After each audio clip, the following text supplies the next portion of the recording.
Moses and Aaron had been given a daunting job. They were supposed to lead the sons of Israel out of Egypt and into the land of Canaan. However, the Lord had sent them to talk with Pharaoh to convince him to let their people go. Aaron's rod is turned into a serpent. Exodus 7:1-12, 7:8-10. Scripture 1. And the Lord said unto Moses, See, I have made thee a god to Pharaoh, and Aaron thy brother shall be thy prophet. Thou shalt speak all that I command thee, and Aaron thy brother shall speak unto Pharaoh, that he send the children of Israel out of his land.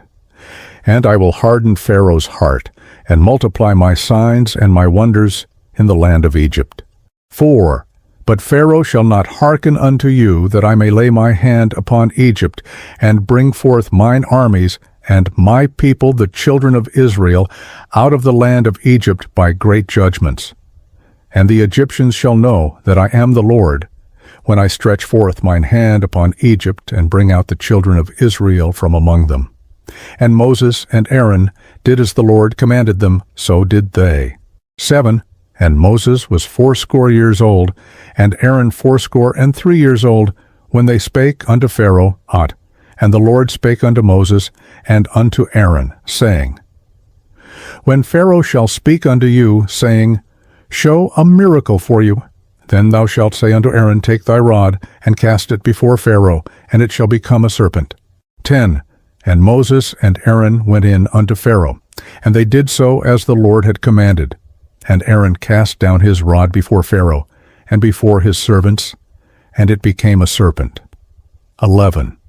Then Pharaoh also called the wise men and the sorcerers, now the magicians of Egypt. They also did in like manner with their enchantments. 12.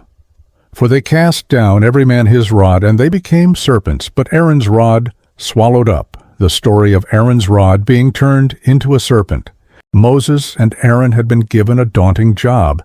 They were supposed to lead the sons of Israel out of Egypt and into the land of Canaan.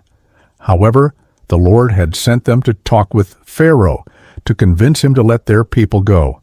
The Israelites were enslaved people in Egypt, valuable enslaved people that Pharaoh did not want to let go. Moses had the additional burden of being wanted for murder. Imagine how frightened they must have been as they approached the Pharaoh. Nevertheless, they did have confidence. The Lord had given them the power to turn Aaron's rod into a water snake. Surely this would impress the Pharaoh and prevent him from killing them outright. However, all did not go according to plan. Yes, Aaron threw down his rod, which became a water snake, but Pharaoh was unimpressed and had his magicians do the same thing with their rods.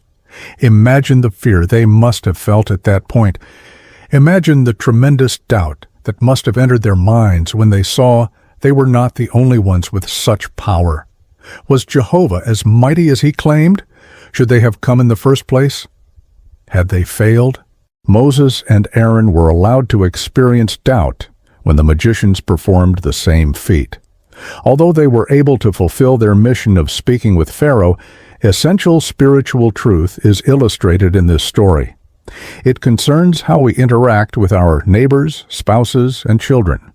In the same way, the Lord allows us to question the truth that we might not accept too quickly, without really understanding it. The Lord guards against persuasion, presenting ideas to others so powerfully that there is no room for doubt, and they have no choice but to agree. To overwhelm another with our correctness and brilliance, as would have happened with Moses and Aaron if they had met no opposition from the magicians, depriving them of their freedom of thought, is counterproductive in the long run. Now it may seem that this is not a common problem. Who among us is so convincing that others immediately fall in line to agree with us? We might suspect some people in sales or advertising agencies of attempting to use persuasive tactics to get us to purchase items we do not need. However, indeed, this is not a universal problem. Yet, consider how often we have ideas that we want the other person to accept in our work, discussions with our spouse, and raising our children. If we believe something to be accurate, we desire to communicate it, to have others see it as we do. We discuss politics, religion, who said what to whom, and many other issues. And how often do we think we are wrong when we propose an idea? Do we not usually think our judgment and recollections are more accurate than others? However, there is nothing wrong with communicating and sharing ideas with others. No, there is not. But we leave communicating behind and enter the realm of persuasion whenever we become more concerned with our idea of truth than with the other person seeing what is true for himself. When we are confident we are correct and try to impose our ideas on others, we are no longer discussing but seeking, as the writings say, to captivate minds. Think of the tactics sometimes employed by a person that may not be immediately recognized as destructive persuasions. Have you ever been in a conversation where one person kept cutting in, not letting other opinions be expressed, or a person keeps returning to the same point until the others are nagged into accepting it? This is a form of persuasion, so fixing the minds of others on one point that no other ideas can be considered. Another form of persuasion is frequently attempted in arguments, listening to another for the sole purpose of finding fault with what he or she is saying. It presupposes that the person is wrong, and the persuader attempts to show that there is nothing of truth in what is said. If a person is constantly being told that his or her ideas are wrong, or many people seem to be united against one, a wearing down process erodes one's confidence. Experiments have been done in which a person will give the wrong answer to a simple question, even when he knows it is wrong, just because he sees it is the answer given by all others responding. One of the more devious methods of captivating another's mind is using the truth. Basic ideas can be presented so well and structured so tightly that another seems to have no option but to accept the ideas as presented. The truth, or portions of it, not known by another, can be used as a sledgehammer to beat down another's belief, or as a knife to cut them apart. While truths may be spoken, it is done to persuade, to enwrap them in another person's thought patterns, not to help another accept what is true. As parents, we may be guilty of this when we try to persuade our children of something and authoritatively cite experts or our own experience. No, you may not do that because all the other parents agree, and I know from when I tried it that it will not work.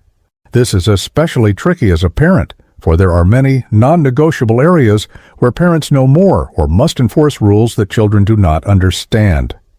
However, the parent may be tempted to force his or her will upon children too often in all circumstances. Since it stems from a love of dominion, why would a reasonable person use persuasive tactics? They work. We do buy things we do not need. We accept ideas on the say-so of others who know what they are talking about. But consider what is lost when one's ideas are forced upon another without that other person seeing them from his sight of what is true. With hellish persuasion, one accepts an idea because he has been defeated in an argument or passively defers to someone who seems to know what he is talking about.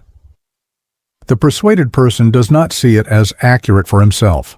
He does not understand the idea. His concept is limited to what he is told, and he cannot use that idea as a starting point to think further. As a result, there is no freedom of thought. It is like one is in a daze, for he cannot think because he does not understand. What is worse, any idea that is so accepted is hard and unyielding.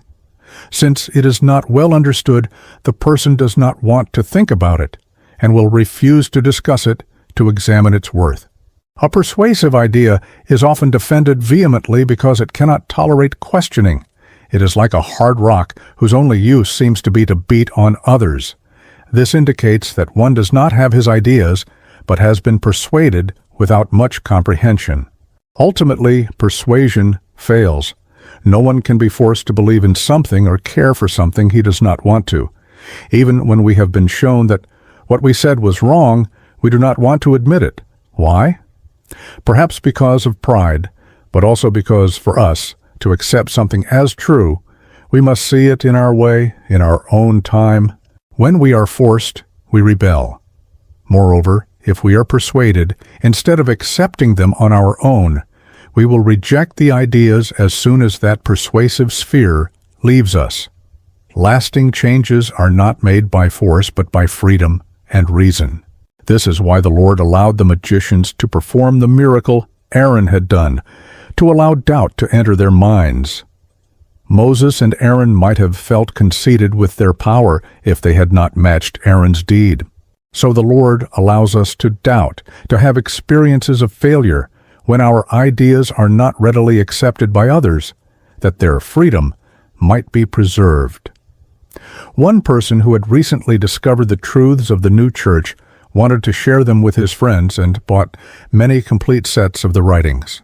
He could not understand when they did not see the truth as he had. Each person must come to the truth in his or her way. Yes, we can communicate ideas, but no one should accept them too quickly, for they need to be understood individually.